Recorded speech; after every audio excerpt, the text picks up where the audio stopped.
Hi, welcome to NGA's webinar on emerging contaminants.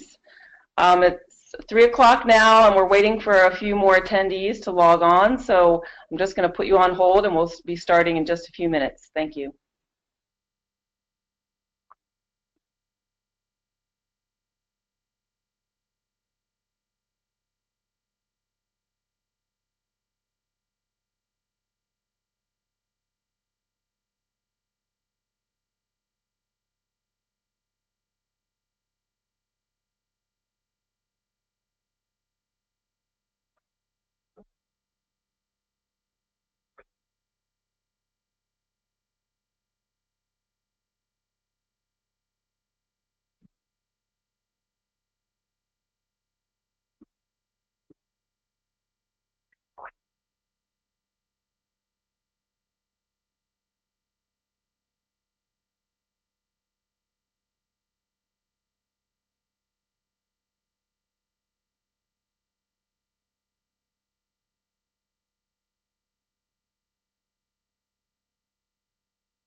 Good afternoon, everyone. Thanks for joining us for the second webinar of NGA's Water Policy Learning Network. I'm Beth Bucheister. I'm the Senior Policy Analyst here working on water issues at the Center for Best Practices.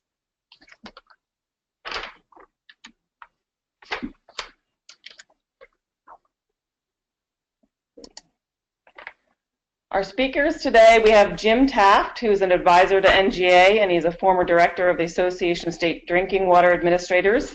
He's going to give an overview of the topic of emerging contaminants and how they're regulated and what authorities states have. We also have Beth Messer joining us to talk about harmful algal blooms, and she's the acting chief for the Division of Drinking and Groundwaters at Ohio EPA. And then we also have Bob Brownwood, Assistant Deputy Director, Division of Drinking Water at the California State Water Resources Control Board, or else we just say the California Water Board for short, and he's going to talk to us about setting state standards for emerging contaminants in the absence of EPA standards. I just wanted to mention a few things before we begin. The webinar will be recorded and it'll be available for you to listen to later. And everybody that signed up on this webinar today will receive a link in a few days from the GoToWebinar site with the recording. First, we're going to have a brief overview of emerging contaminants, and then each state expert will present for about 15 or 20 minutes. After each state presentation, we'll take questions for about 5 minutes. And we'll take questions for longer at the end of the session. Please send all questions in writing to me in the questions box that is at the right side of your screen in the control panel. And you can type them in at any time, and then we'll pose them to the presenters after their presentations. I also wanted to mention, so you don't have to sit there and get everything down and take notes while you're listening to the webinar, that the NGA will be releasing a white paper on emerging contaminants with a lot of the background information and state policy examples, and we'll be releasing that in a few weeks. So we will get it to all of you as well.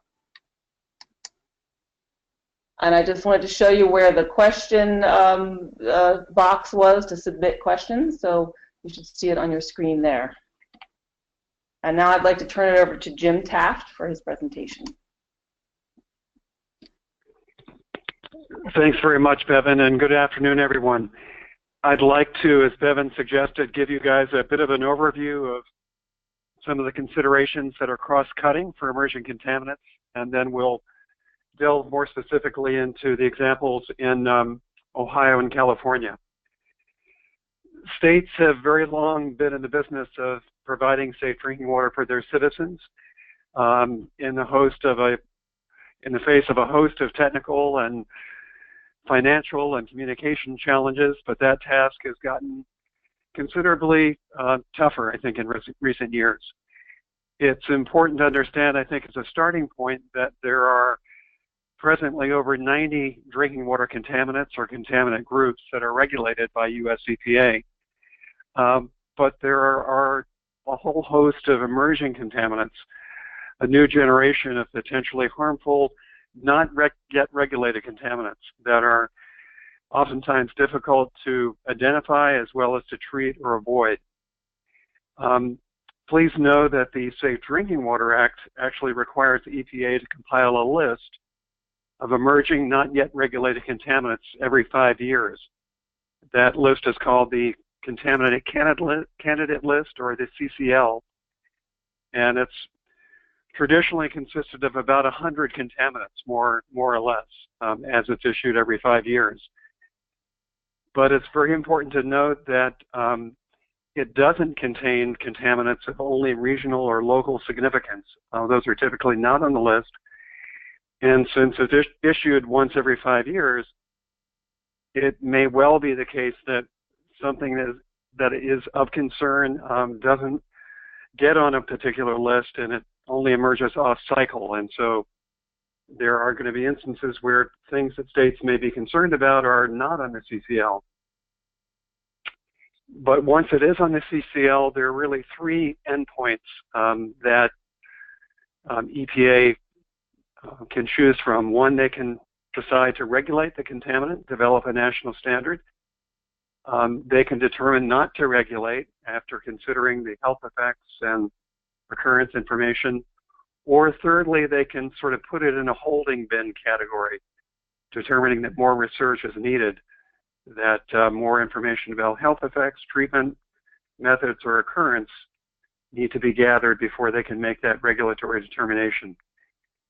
If a contaminant is either in the second or third category, something that is significant but not rising to the level of requiring a regulation, or it's in that holding bin category, EPA may well decide to issue what's called a health advisory. And these are pretty significant because it is the agency's sort of consensus view of what is the threshold of concern with respect to health effects. But it's really important to note that these don't take into consideration benefits and costs. They're not a regulation. They simply have the status and standing of guidance until and unless the agency does develop a regulatory standard. But notably for states, something really to be aware of is that these have tended to be regarded in the last couple of years at least as de facto regulations, since it is the only number that's really out there until and unless the agency develops a regulation. And it's especially the case, I think, for high-profile contaminants that they have tended to be regarded as sort of quasi-regulations. So what do states do when they're faced with an emerging contaminant? They first need to really get a handle on the nature of the threat, and that really means understanding the extent to which it occurs in the state, either in sources of drinking water or in finished water, and information about adverse health effects. So with respect to occurrence, there are a couple of places that states can turn to get more information. The first would be to take a look at the results of EPA's UCMR efforts, that is the Unregulated Contaminant Monitoring Rule. So under the ASDWA, the agency is allowed to require water systems to monitor for up to 30 of the contaminants that are on the contaminant candidate list. And so that generates a lot of information about emerging contaminants. But it is only 30. They're restricted in that regard by the Safe Drinking Water Act. And so states often develop some of their own monitoring data for emerging contaminants, either voluntarily working through water systems or using state authorities to require water systems to monitor, or states may initiate their own studies for a period of time to gather some baseline information about emerging contaminants of concern. With respect to health effects, the first place perhaps to look is really at EPA's health advisories.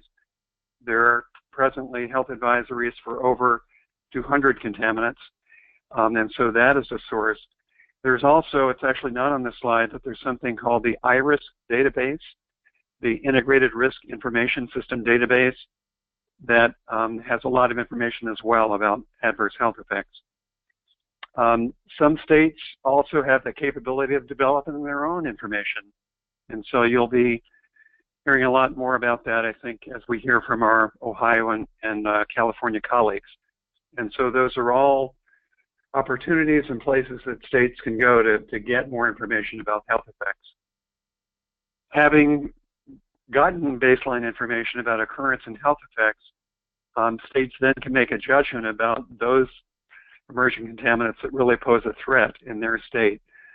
So something may be of concern in a part of the country, but may well not be a problem in an individual state. But if it is, states first look to ways to prevent the contaminant from occurring. So using either national or state authorities, or indeed in some cases bans on manufacture, states look to prevent the contaminant or contaminants from entering their waterways, so they can, or their groundwaters.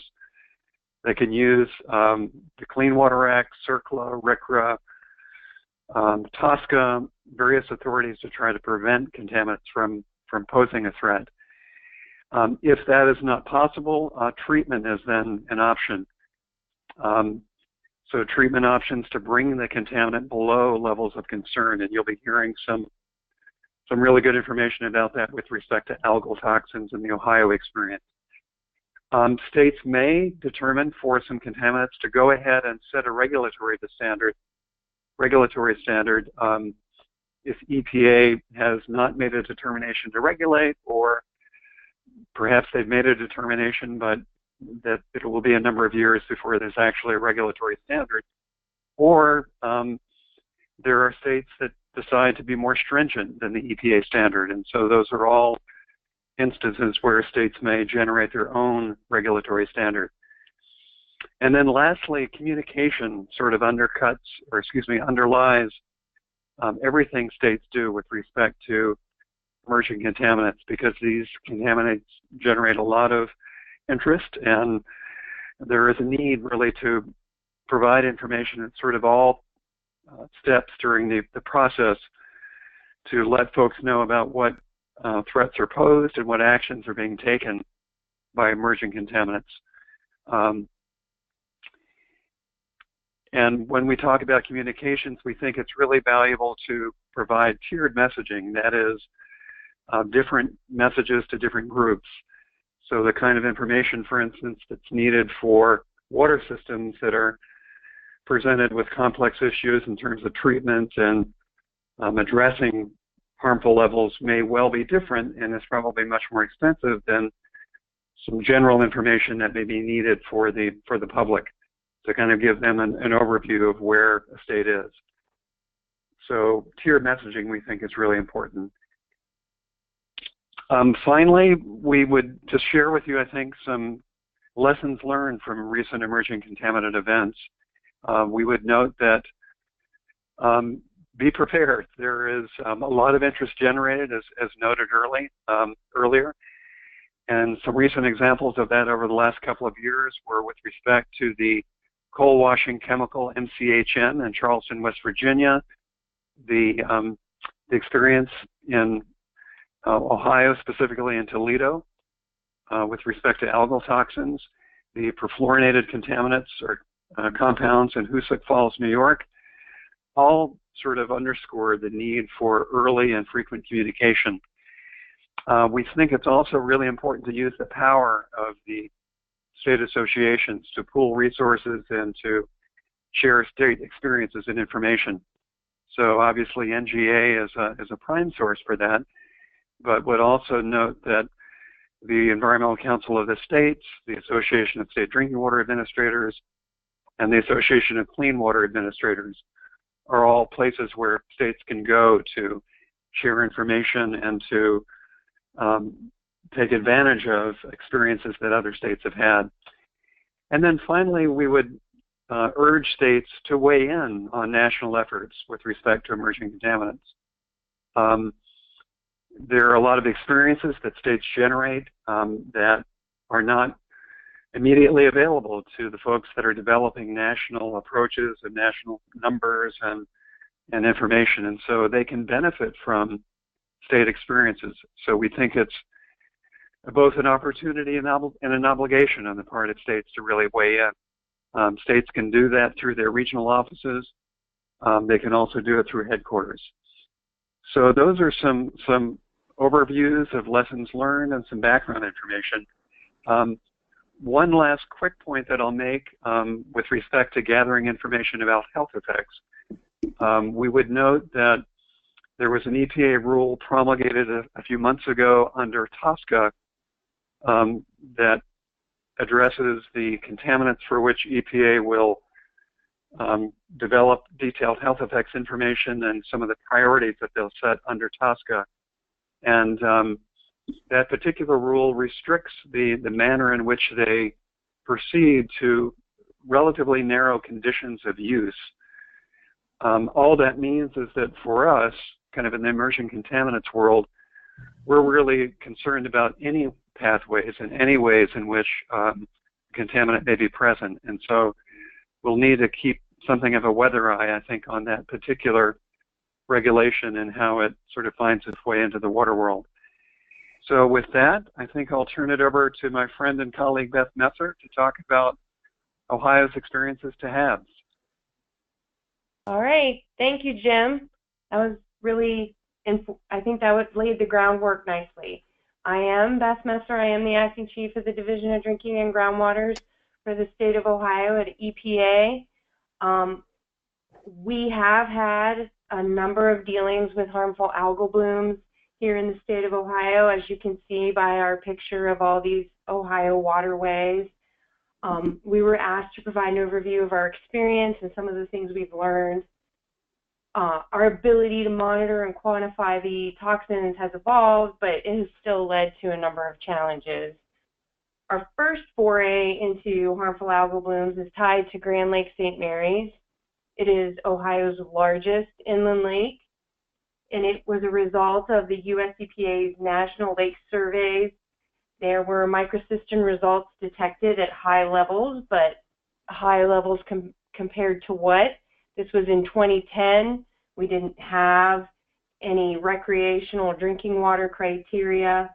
We had some World Health Organization numbers to work with, but the thought that algae could be harmful or toxic was new and frightening to the general public, so messaging and coordination became critical really quickly. Grand Lake St. Mary's is in this picture down here and this picture up here. We have learned a lot since 2010 and have taken steps to develop a coordinated state response. It's been legislative and formal rules, but hopefully there are multiple things in here that other states might find helpful. The problem. Harmful algal blooms, or HABs, I'll probably call them HABs from here on out, are produced by overgrowths of naturally occurring cyanobacteria. There are just certain types of cyanobacteria, or it's called blue-green algae sometimes, that can produce toxins. We aren't really clear on what triggers toxin production, but we have seen widespread cyanotoxin occurrence in Ohio. For us, we have seen primarily microcystin and saxitoxin. We have anecdotal and quantitative evidence that HABs are appearing more frequently and at larger scales that are impacting drinking water systems, ecological communities, recreational activities, and they're just generally causing aesthetic concerns. And it's just not something that can be ignored. It's one of our most visible contaminants that we have to deal with. We have, research lagging behind the public policy needs. You can see this contaminant. What are we doing about it? We don't have maximum contaminant levels for cyanotoxins. A few of the toxins are on the UCMR4 that Jim mentioned. In 2015, US EPA established health advisory levels for 2 cyanotoxins, and that was very helpful for the state of Ohio. This is a satellite image of Lake Erie in 2011. Since 2011, we have seen blooms on Lake Erie, pretty large blooms, pretty much every year. And I just wanted to mention that this satellite image is something that we use for Lake Erie and other larger lakes and rivers in the state of Ohio. It has been an important tool for us to be able to identify potential blooms and track their movement. Back to 2011, the bloom on Lake Erie was historic. It expanded past the western basin here on into the central basin and even went north of the Cleveland metropolitan area. Again, press coverage was international, and concerns were again raised about drinking water and recreational water safety, and there were calls to action to reduce nutrients and the source of the blooms.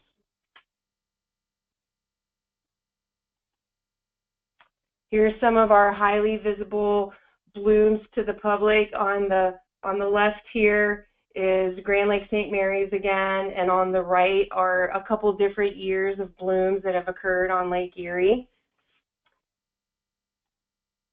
But then in 2015, it stopped being just a Lake Erie or Grand Lake St. Mary issue. We had a large bloom on our southern border.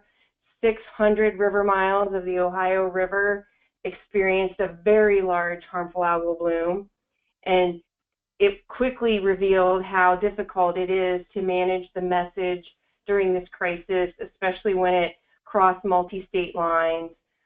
We coordinated with our neighboring states and/or SANCO is the coordinating agency for the Ohio River. But to just give you some scale as to how big the bloom was, this is a very large barge going under a bridge on the Ohio River, and the bloom went just bank to bank. You can just see the swath that the barge put through the river. And then, of course, probably most notorious is the finished water detections we've had at our public water systems. In 2013, we had our first finished water detection at a small Lake Erie public water system. Carroll Township. They were able to move quickly to a emergency connection that they have with a neighboring public water system, but it actually took a week for levels to decrease enough from the lake for them to switch back to their original source. And then, of course, in 2014, over the first weekend in August, the city of Toledo had microcystin in the finished water above our state threshold, and a do not drink advisory was issued to around 500,000 people. As you can imagine, a do not drink advisory for 500,000 people was pretty significant. Water was trucked in from neighboring areas, and press coverage was international. It triggered discussions about all kinds of things, including our response protocols, analytical methods, timely public notification, and state and federal legislators became involved. The impact of the advisory was significant in a lot of different ways. When you have 500,000 people impacted, there were immediate costs in the cost of the response, lost revenue, and loss in consumer and public confidence. Today, 3 years later, despite major capital improvements by the city of Toledo and daily reporting to the public, the city of Toledo maintains a public dashboard on the condition of the lake. There are still citizens that are unwilling to drink the city of Toledo's tap water. So our response, our attempt to address how to handle HABs started in 2010 after that Grand Lake St. Mary's bloom. we developed the harmful algal bloom response strategy. The initial year, 2010, was combined, but after 2010, we split it into the public water system harmful algal bloom response strategy and a separate recreational strategy. Multiple agencies were involved, and the governor's office helped direct this effort. We update this strategy every year and have done so since 2011. That public response strategy, also I wanted to mention, includes the action levels for that US EPA has for microcystin and cylindrospermopsin. Those are these two. And it established state drinking water thresholds for other toxins, that's Cyanotoxin A and saxitoxin. And it outlines what public water systems and the state's response will be to finished water exceedances. There was some concern about the tiered approach. There is different levels for children under 6 and adults. The do not use level corresponds with our recreational strategy.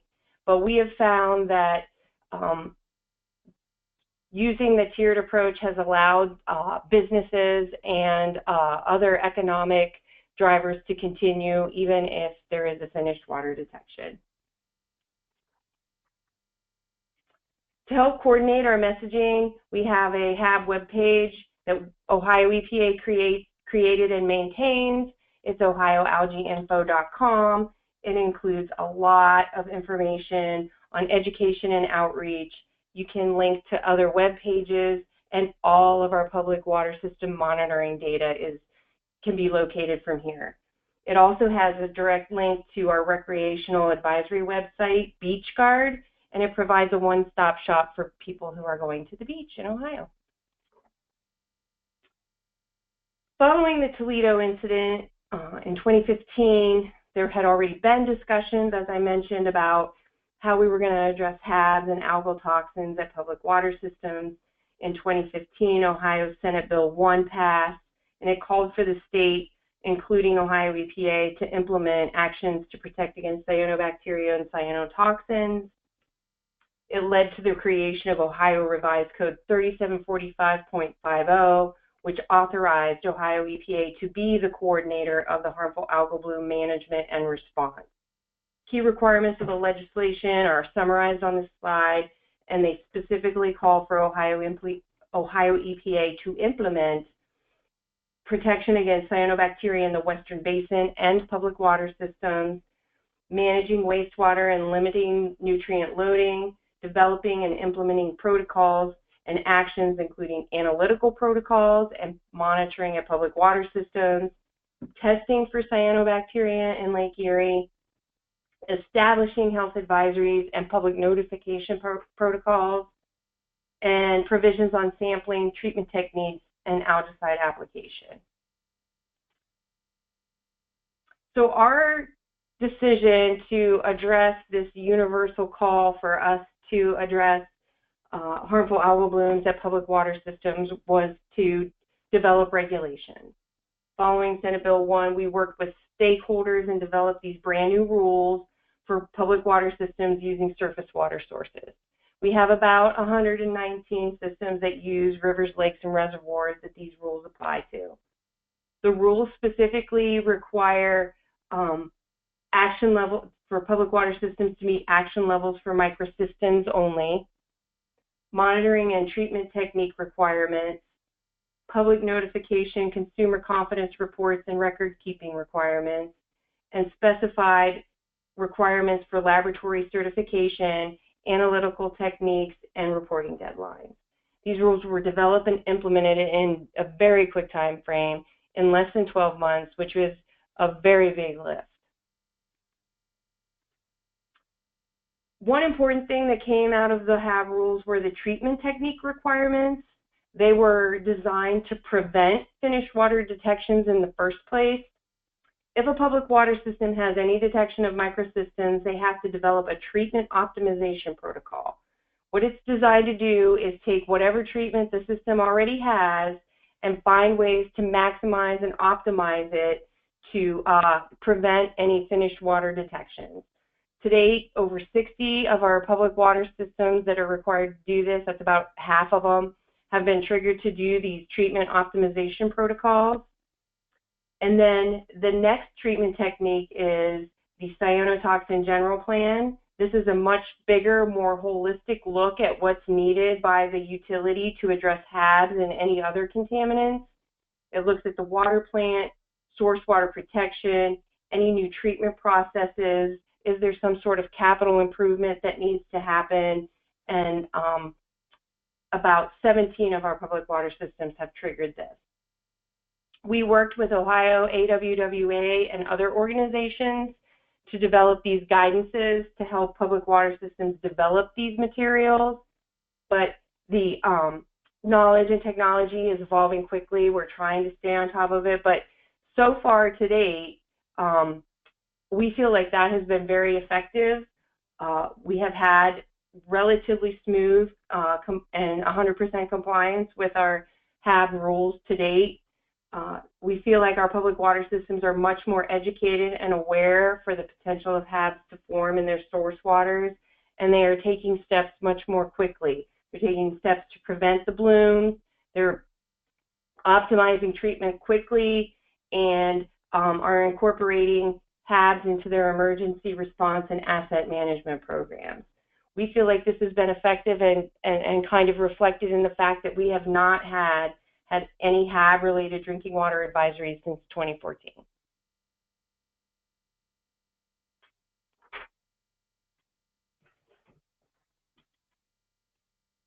Where's my, okay.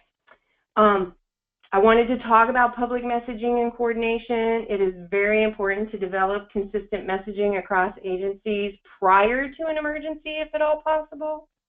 In Ohio, because we are a cold state, we get to meet every winter because our HAB season ends. Some states may not have that happen, but we get to use the winter to review our response strategy and look at our advisory language and our health advice and update it every year. After the Toledo incident in 2014, we started communicating and coordinating with our emergency management agency. They do annual briefings, and during the HAB season, they do weekly updates. And then we also have an internal agency framework that with the emergency management agency, the Department of Health, the Department of Natural Resources, we figure out how we'll coordinate and communicate between these agencies that include points of contact, routing and response for bloom reports, and basically setting up clear roles and responsibilities.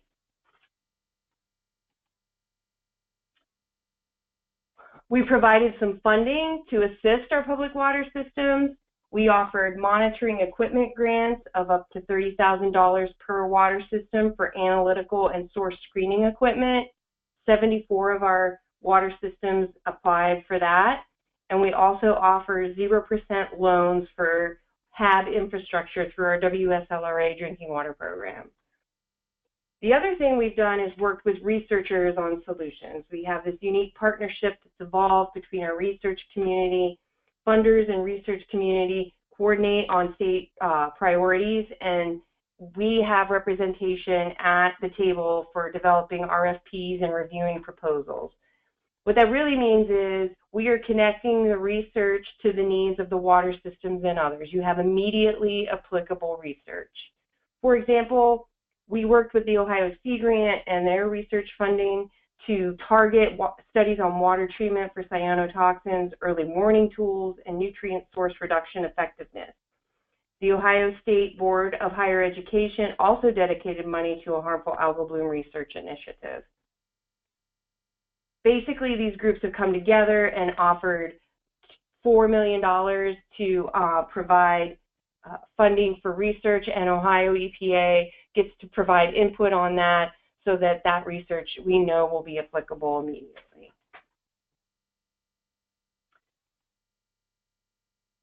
Okay, so in addition to working with our drinking water systems to make sure that their drinking water is safe, we are working on expanding and accelerating addressing the source of the problem in the watershed. Nutrient reduction initiatives are underway statewide, and just to name some of them, the on-the-ground practices, The Ohio Clean Lakes Initiative has offered $3.5 million to install best management practices to reduce nutrient runoff in the Western Lake Erie Basin.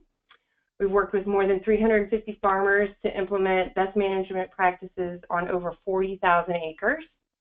We have the Healthy Lake Erie Initiative. The legislature appropriated more than $10 million to reduce open lake placement of dredge material into Lake Erie. So we are actively identifying and developing alternative uses for the material and finding alternative disposal locations. We have other federal programs listed here that address non-point source nutrient reduction, some of our strategies and partnerships, the Great Lakes Water Quality Agreement. We're working hand in hand with our Great Lake partners to address Lake Erie through the phosphorus loading targets, and they've been established, and Lake Erie states and provinces are in the process of finalizing the domestic action plans to meet these targets. The Director's Agricultural, Nutrients, and Water Quality Working Groups, that includes Ohio EPA, Ohio Department of Agriculture, the Department of Natural Resources, scientists, agribusiness leaders, and environmentalists to develop recommendations on how the state can partner with the ag community to promote nutrient stewardship statewide. The Lake Erie Phosphorus Task Force latest report in 2012 developed recommendations to address phosphorus loading and set targets. Ohio's nutrient reduction strategy is a comprehensive plan to manage point and non-point source of nutrients and reduce impacts to water. It recommends both regulatory and voluntary practices. And finally, Senate Bill 150 that was adopted in 2014 requires fertilizer applicators to complete education and certification by the Department of Agriculture and encourages farmers to adopt nutrient management plans and allow the Department of Agriculture to better track fertilizer sales and distribution. So these programs go across all the state agencies to attack it from many different angles. So some of the lessons learned, to boil all this down, if you want consistent, all-encompassing information about drinking water and harmful algal blooms, you may want to consider rules. The rules ensure that there is a uniform approach to this, and probably the biggest thing, like I mentioned before, if anything, take a look at the treatment review and see if that might be able a way to prevent detections in the finished water. Also, ensure multiple agencies are working together with the right people. This is not a one agency job. Get the word out across these agencies, and then do your outreach all the way down to a local level. And then finally, working with colleges and universities in your state can help develop research that is used immediately and closes knowledge gaps. And with that, I think we are going to ask questions at this point. So if you have questions, please write them into the question section in your on the box to the right of your screen. And Beth, I'll start out with one question that I got previously. Did SB1 provide dedicated funding from the state to address the algal bloom, harmful algal bloom issue? If so, what was the funding source? It required this Ohio EPA to be the manager of the harmful algal bloom section, but it did not provide funding. We had to use funds and redirect resources.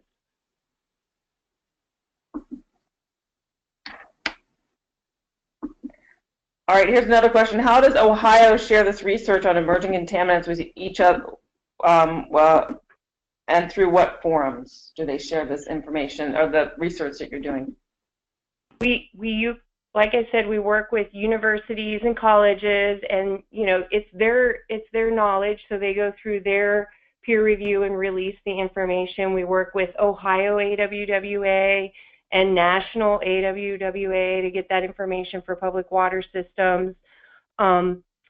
Whatever mechanism we can get the information out, that's what we use. I think it's been effective because, especially in the case of universities and colleges, they want nothing more than to publish their research.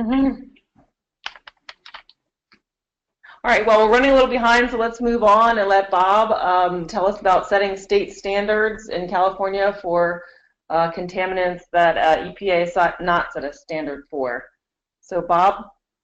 Great, thank you. You may be wondering what a concrete wheel is doing on a presentation for emerging contaminants. But early in my career, one of my mentors asked me, he says, why do we have rubber wheels and concrete roads? Why not concrete road, or why not concrete wheels? And he wasn't saying that to just be ridiculous. He's just trying to tell me that there's ways to think outside of the box and to not always be confined to what has been done and what everyone thinks should be done, but to think differently.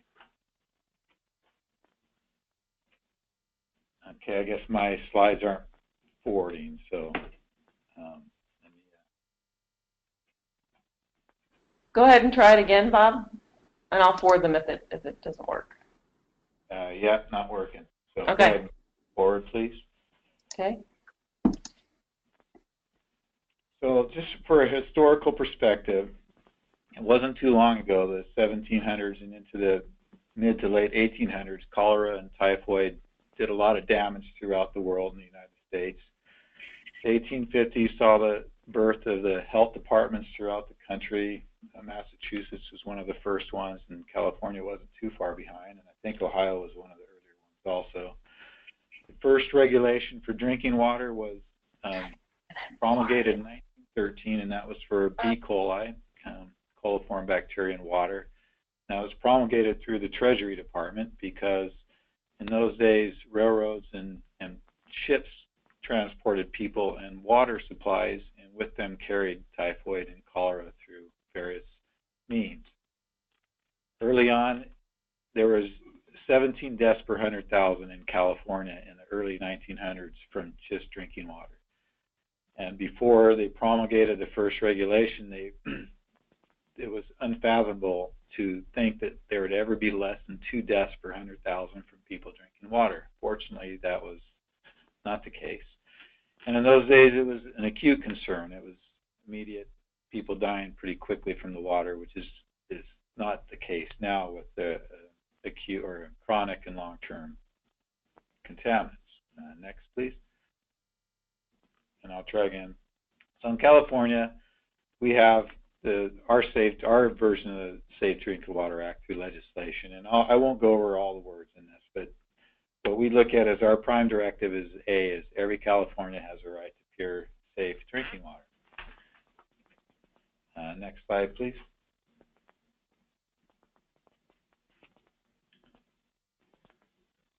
And so there's further amendments. It's still within the same section of the regulation that California legislature wants California to adopt standards that are above necessarily the minimum federal standards, and they've provided the means to do that. Next slide, please. So as Jim was saying earlier, so the the EPA has the health advisories, and California has a few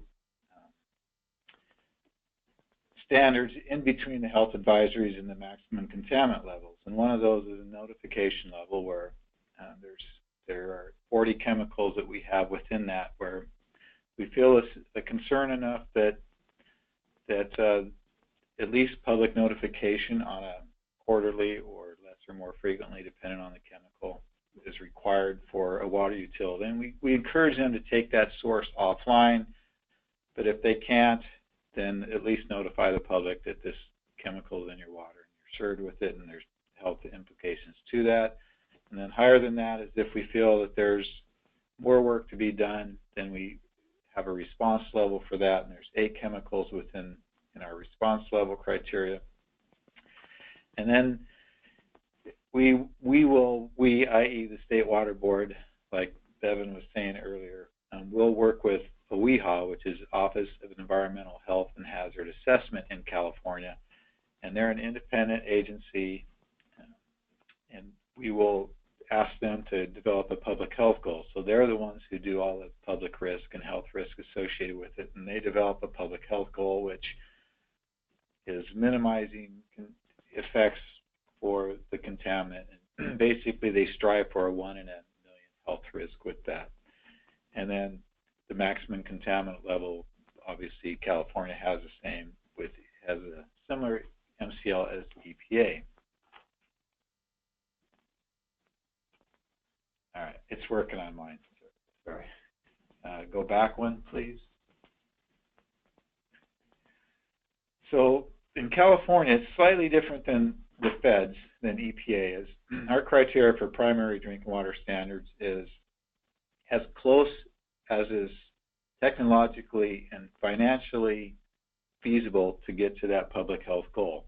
So it's slightly different, and we're actually going through some different lawsuits on that. Our reg development process is different than EPA's, because apparently EPA puts a value on human life, and then they use that value to say, okay, how many human lives could we potentially lose, and if we have a standard set at X. And California doesn't do that. We say, here's a public health goal set by a completely different agency, and then our agency will select an MCL that is close to the PHC and putting primary emphasis on public health, but we also must consider cost and technological feasibility.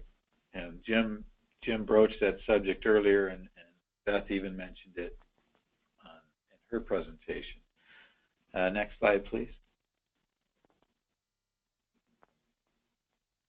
So some of California chemicals that we've promulgated outside of the federal rule is dibromochloropropane, which is a soil fumigant used throughout the 70s, throughout the whole country. But California, we led the way, and we developed our own MCL outside of the federal, outside of EPA. And right when we were going through a few lawsuits over that, EPA promulgated their own MCL, which correlated with ours, which, as you know, in the Safe Drinking Water Act, all states have to adopt at least the minimum standard that EPA has, so the lawsuits went away.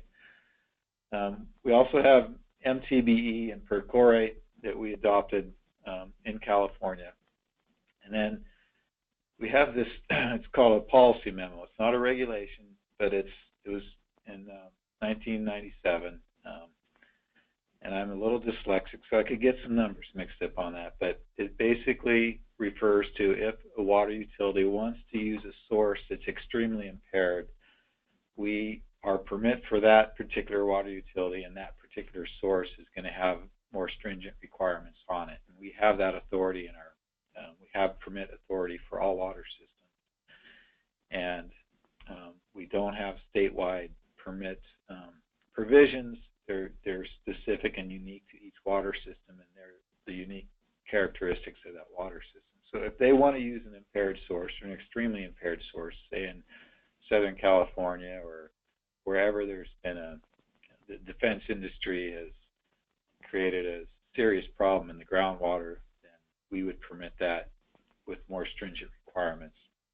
Chromium-6, as you may be aware of, we promulgated it, and then it was just, we had a lawsuit filed against us, and the judge found for the plaintiffs and against us. So we had to repeal that, and that had to do with cost. It was the maximum contaminant level that we selected was not even near the PHG yet, but we could not demonstrate adequately to the court that the cost that was financially feasible. And then this year we issued permits to water systems requiring them to sample schools for lead, which is outside of the lead and copper rule. And then we are working on 1,2,3-trichloropropane, and that we're hoping to get passed this year, which will be implemented next year. And that's the organic chemical that's used in the ag industry and it's found throughout California in the soil. And then 1,4-dioxane, we just met with our OEHA and asked them to start developing a PHG for 1,4-dioxane as we find it throughout Southern California and again in areas that dealt with the defense industry. And then disinfection byproducts, which are THMs and trihalomethanes. The WEHA has been working on a PhD for that, and once they release that, then we will have to take action on whether we're going to develop and we'll change our MCL for that. Next slide, please. So Jim talked about it earlier. Yeah, public messaging is one thing. You talk about the health impacts, the extent, where, how thorough is this contaminant in a local water supply, types of treatment that can be used. If we don't have an MCL, then that's something we cannot enforce. Even the response, the notification level and response levels, we can't enforce that. We can enforce notification, but we can't require treatment. And then there's various means that we get the message out. We work with EJ groups, and we have an Office of Public Affairs, and we have public workshops and a LIRIS system that sends out mass emails to water systems to let them know what's coming down. And I think the final slide. So the human rights water, and this kind of sums up, I think, the three presentations and why I had that stone wheel in the first slide. The governor signed it, AB 685, about 5 years ago, and says every human being has a right to safe, clean, affordable, and accessible water, adequate for human consumption, cooking, and sanitary purposes. And we believe that, and we're pushing toward that and striving toward that. And as scientists, we like to think in black and white a lot. We like to think, well, here's a standard, it's arsenic is 10. So if you're at 10.5, you're over the standard. And if you're 10.4, you're under the standard. So, even the scientists who developed the epidemiological studies and the animal studies, they put a lot of safety factors in, but then they come up with a number and say, here's the number that you're either over or under it. And that's great. But the part that's not so easy to define, because it's a socioeconomic policy decision, is the affordable. What is affordable? Is it affordable to spend a third of your income on water? Is it affordable to spend even 5% of your income on water? And that varies for every individual and every community. But that is something that we are starting to work on. We're starting to define that, because if you remember one of the earlier slides, it talked about we had to set our MCLs according to the PhD, and economics is part of that. And it's easy from an engineering side to say it'll cost X dollars per 1,000 gallons to treat the water to this, but can everybody afford that X dollars per 1,000 gallons? And that's an answer we don't have. And maybe this is where we start looking at the sociological component of regulations and what we're doing. So with that, I am complete my presentation and turn it back over to Bevan.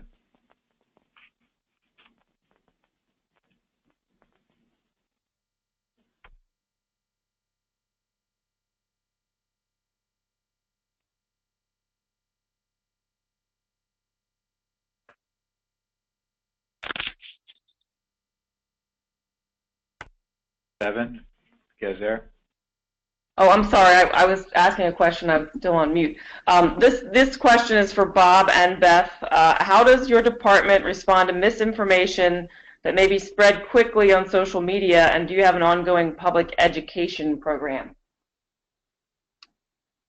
We have websites that have the information available to the public, the press, the politicians. We just finished, actually this morning, one of the papers in San Francisco area saw that some of the schools exceeded the lead standard, but they pulled data from an inaccurate spot. So we spent yesterday and today correcting that, going through our database, finding the actual data, sending it back to the press, to the newspaper, and they are going to retract the article and make a correction today. This is Beth. we actually have that happen. We had it happen in Toledo this summer. The best, like I mentioned in my presentation, all of our data is available, and so the data is there. We can point to that data. We do a lot to talk about what's happening before it actually happens. In particular, if I just want to focus on HABs, we have a prediction model that's done by NOAA. We get ourselves in the press to talk about that. We direct people to our webpage. We just do as much as we can to stay out in front of it. I mentioned the City of Toledo has a dashboard that every day is updated on the status of the bloom in Lake Erie. And I think that's the best you can do, but even then we had an incident that Facebook said that the water wasn't safe to drink in Toledo.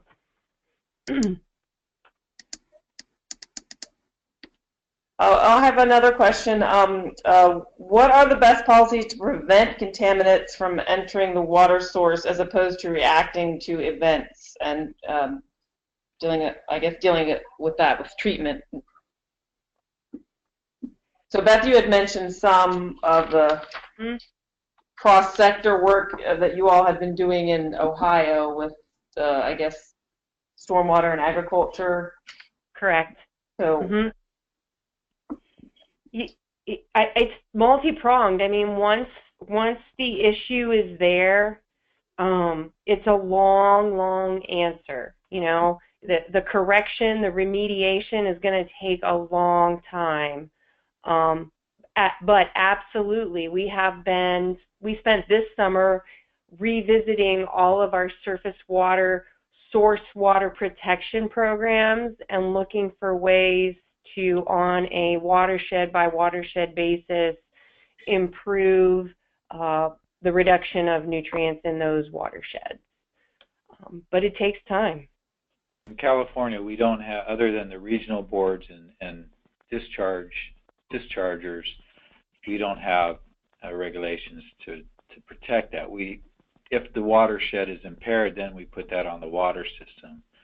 When I was I worked in Oklahoma as a water utility for 10 years in Tulsa, and the city had similar issues with the HABs, and they filed and were successful, filed a lawsuit against the irrigators or the chicken farmers who were dumping litter in the watershed, and there was a stay, a 10 or 12-year stay, so they couldn't spread the litter in the watershed. And Pruitt at the time was Attorney General there, as you all know, and he was trying to file a lawsuit against EPA to get them to go, to force or to get the EPA to actually set a phosphorus standard for reservoirs. But that was about 7 years ago, if I remember correctly. So are there definite efforts from governor's offices to get the two departments to work together, agriculture and drinking water and natural resources departments, to come at this problem in a holistic manner? And I know in Oklahoma, because our watershed spread into Kansas and Arkansas, and they worked well and it was successful, but it did take a court to make that decision ultimately.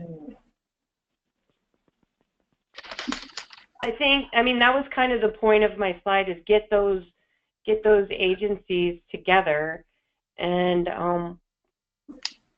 start talking about it anyway.